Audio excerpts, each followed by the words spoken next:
Oui, je crois qu'aujourd'hui c'est la dernière vidéo achat pendant au moins 2-3 mois, je pense.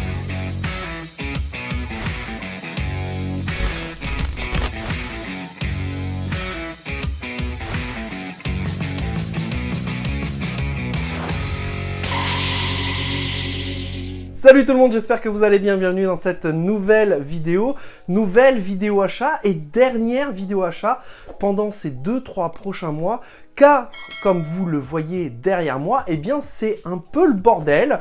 On a commencé à vider nos bibliothèques respectives, tout simplement parce que, eh bien, on déménage dans quelques semaines et que, eh bien, il faut s'activer. Bon, pour autant, j'arrête pas les vidéos, hein, mais du coup, voilà, le décor est quelque peu en bazar. Bref, trêve de bavardage, je vous propose tout de suite de parler de mes achats et on va commencer du côté de chez Mangetsu, chez qui j'ai pris notamment, eh bien, Ace of Diamond tome 3, le dernier tome sorti de chez de Ace of Diamond, qui nous raconte l'histoire de Sawamura, ce jeune homme qui a un talent quelque peu particulier pour le lancer de balles, qui se donne à fond, qui se voit un jour être un joueur professionnel de baseball, qui va être recruté dans un lycée hyper exigeant, dans lequel, eh bien, bon nombre de joueurs ont aussi du talent dans le baseball, mais on va se rendre compte que cela ne suffit pas. En fait, il va falloir travailler, il va falloir apprendre beaucoup plus que ce qu'il n'y paraît, où il va falloir faire, eh bien, preuve d'abnégation, de motivation, de résilience, et c'est ce que j'aime beaucoup dans Ace of Diamond. Alors, on va se rendre compte déjà d'une part qu'il y a vraiment une différence de niveau entre les différents élèves, mais aussi entre les différentes classes, finalement.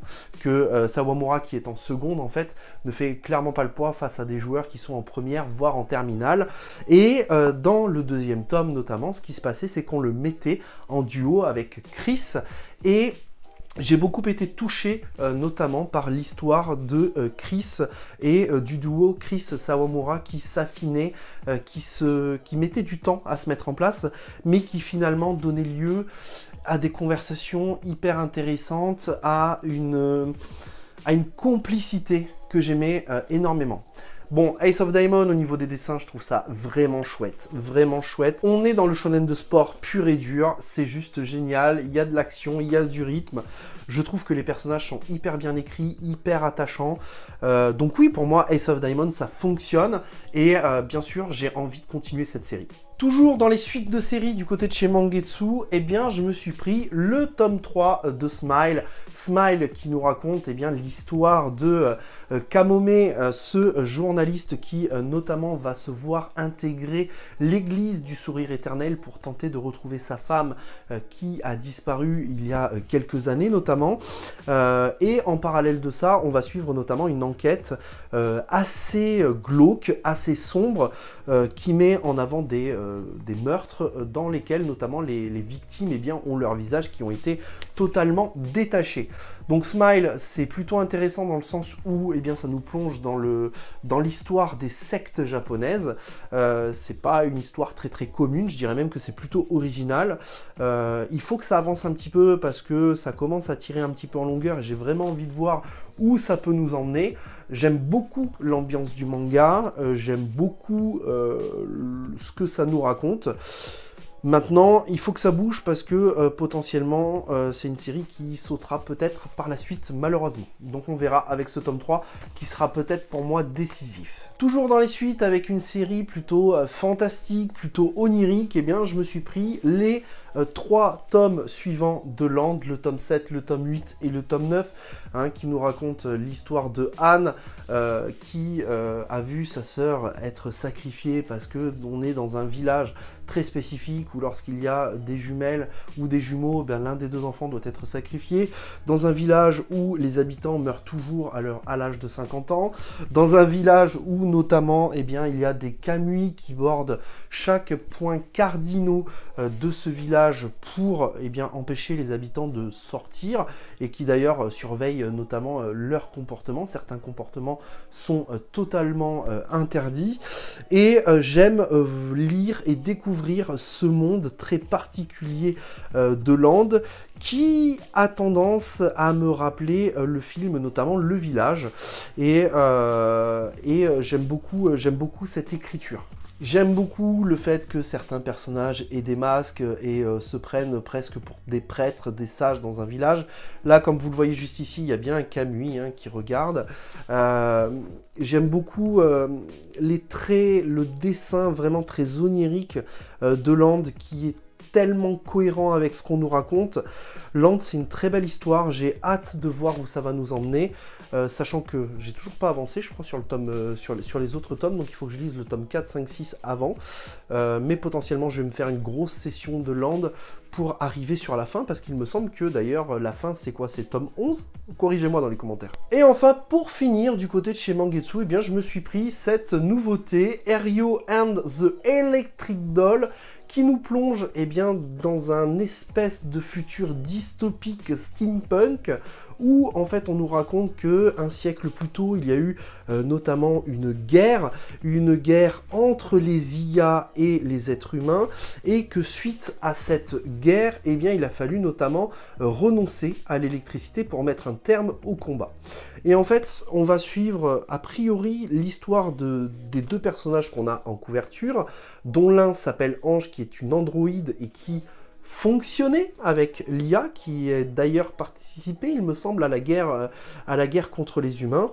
Et de l'autre côté, on va suivre Airyo, qui lui est une fille, pardon, qui elle est capable, eh bien, de créer de l'électricité dans un monde justement privé d'électricité.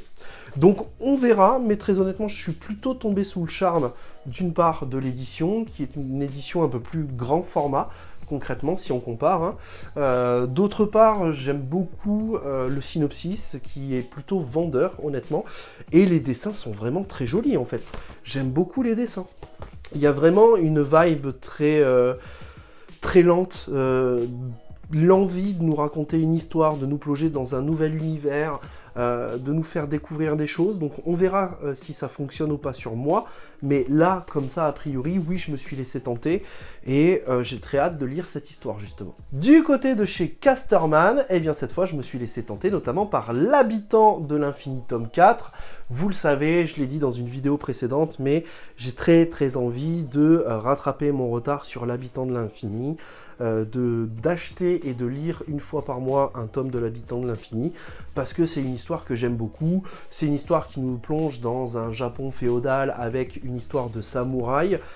Bref, tout ce que j'aime en réalité dans le manga, mais il y a ce côté très fantastique également qui nous raconte l'histoire notamment de cet homme qui a mangé un verre, à qui on a mis un verre en lui. Donc j'ai vraiment très hâte de voir comment l'histoire va nous emmener potentiellement sa mort, parce que j'ai l'impression que c'est un peu l'objectif du personnage finalement, de mourir, mais de mourir en ayant fait quelque chose, en ayant marqué l'histoire. Et au premier abord, dans le premier tome, ce qu'il nous dit notamment, c'est que, eh bien, il veut tuer 1000 personnes. Mais pourquoi tuer 1000 personnes? Est-ce que c'est des personnes mauvaises? Est-ce que... Enfin bref, on va voir, sachant qu'il y a bien sûr ce lien qu'il a avec cette jeune fille qui est juste ici, qui cherche absolument à se venger des meurtriers de son père, qui lui ont plus ou moins volé son dojo. Bref, il y a vraiment une histoire très intéressante autour de l'Habitant de l'Infini, et j'ai très hâte d'avancer sur cette lecture. Un petit achat du côté de chez Kiyun avec les carnets de l'apothicaire tome 6. Donc moi j'aime toujours les carnets de l'apothicaire, il faut que j'avance sur cette lecture. Je suis convaincu par beaucoup de choses dans les carnets de l'apothicaire, à savoir d'une part l'édition, les covers qui sont juste magnifiques, vraiment Kiyun fait un travail formidable là-dessus. L'histoire que j'aime énormément, cette espèce de Game of Thrones qui se passe dans le palais impérial, où notamment notre personnage principal, Mao Mao, va résoudre certaines affaires, certaines intrigues, certains mystères autour d'alimentation, de poison, va apporter des soins, va apporter ses connaissances d'apothicaire, et va se rendre très utile. Et puis tous les mystères qui sont autour des personnages qui sont très bien dessinés, le manga.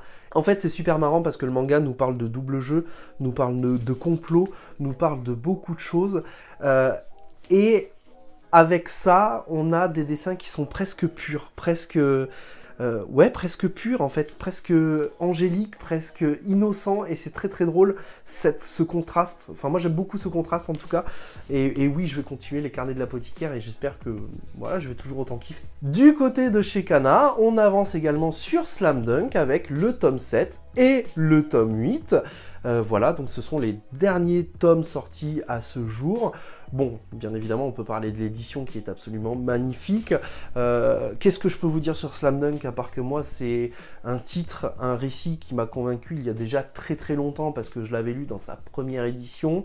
Je prends énormément de plaisir à relire le titre dans cette édition, en fait, grand format. Édition qui met très très bien en avant les personnages, les matchs, les mouvements, et qui nous fait encore plus vibrer que sa première édition. Je sais que certains trouvent ça relativement lent à se mettre en place, Slam Dunk, mais c'est aussi tout l'intérêt, c'est qu'en fait on va suivre l'évolution de notre personnage principal, et en parallèle on va suivre un peu ce qui se passe aussi à l'école, alors de moins en moins, et on va se focaliser de plus en plus sur les matchs de basket, mais bref, Slam Dunk c'est vraiment excellent. Si vous hésitez, faites-moi confiance, je suis sûr que c'est un titre qui va vous plaire. Du côté de Lézard Noir, mon petit achat du dernier tome d'Hirayasumi sorti, parce que Hirayasumi c'est quasiment du day one, ou si c'est pas du day one, je vais le chercher dans la semaine de sa sortie. Hirayasumi qui nous livre une couverture absolument magnifique, et c'est pas la première fois que je le dis, j'aime beaucoup les couvertures et ce qu'elles dégagent du côté de chez Hirayasumi.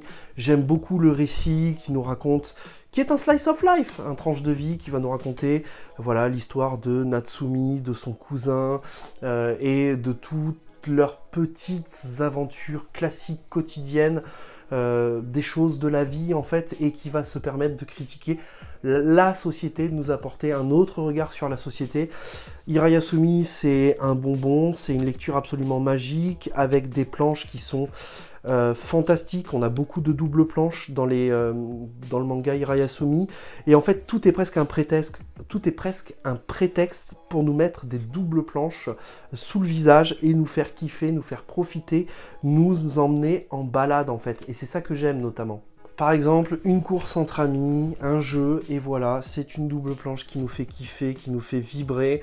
Bon ben voilà, Hirayasumi, ça nous raconte nos premiers étés, ça nous raconte nos meilleurs souvenirs ou pas d'adolescence, ça nous raconte nos premiers amours, ça nous raconte cette entrée dans la vie d'adulte, ça nous raconte les difficultés liées au fait de devoir travailler plus pour pouvoir, par exemple, réparer quelque chose du quotidien dans la maison. Ça nous raconte l'évolution de nos relations avec les uns et avec les autres.